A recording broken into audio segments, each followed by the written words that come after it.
Alfred Doolittle stumbles in a lecture hall with a bottle of scotch partially empty by now. He sits in the very back soaking up all what's being said about morality. Hours of opinionated ideas of how social classes have standards that need to be met. Sits the bottle in the seat next to him, stands and begins walking toward the speaker.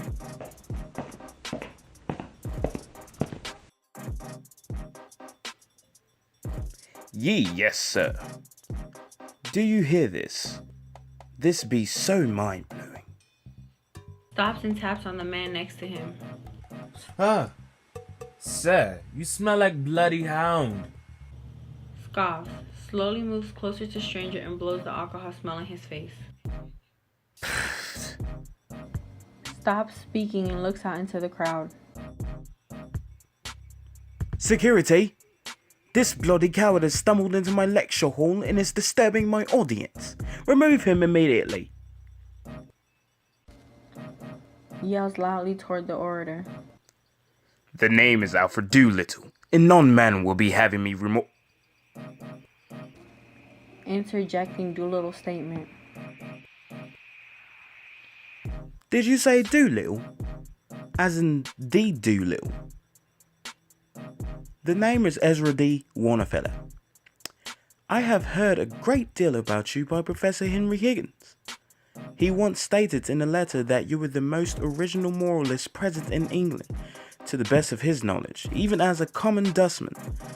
I wanted to reach out to contact you, but I have yet heard from Higgins in regards to your contact information.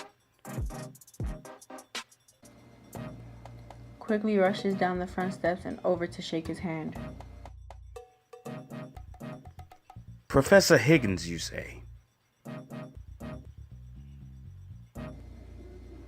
Puzzled, as Mr. Warnerfeller continues to shake his hand and speak.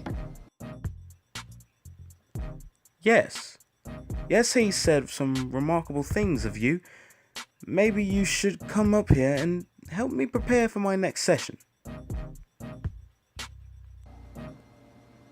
Insists by pulling Doolittle and pushing him backstage. As Doolittle is being rushed into a suit and into makeup, he is then pushed on stage and is questioned about his views on morality. He explains how he agrees with Ezra's opinions. In due time, they begin traveling to other lecture halls, giving the same speech and spreading their beliefs to the public. Although they are making money, Doolittle uses the very little money he chooses to accept and spends it on more bottles of scotch. Based off his popularity to the public, he instantly stops drinking, and 2 months later, Ezra suddenly gets sick and is placed in hospice. Sitting in the chair next to the bed, places his head on Ezra's hand and wishes him the best. Oh dear friend, you look so ill and worse than anyone I've seen ill. Subsequently, he expressed his deep emotion towards his only good friend. Ezra D. Warnerfeller then had a flat line displayed on his medical screen. Instantaneously, he was pronounced dead. After the funeral, a familiar face walked up to Doolittle and handed him an envelope. Placed in the envelope was a letter written by a famous lawyer he once met when traveling with Ezra, only stating that he was a part of Ezra's will. Curiously, Doolittle attended the sitting of the will reading, being the only one there. He was shocked at all he was receiving, then realizing this could only be one thing: a curse. Walking in the darkness, I've been missing your attention. Hate to mention that I really hate to love you still.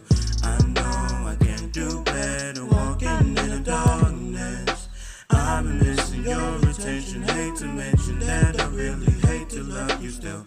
I know I can do better.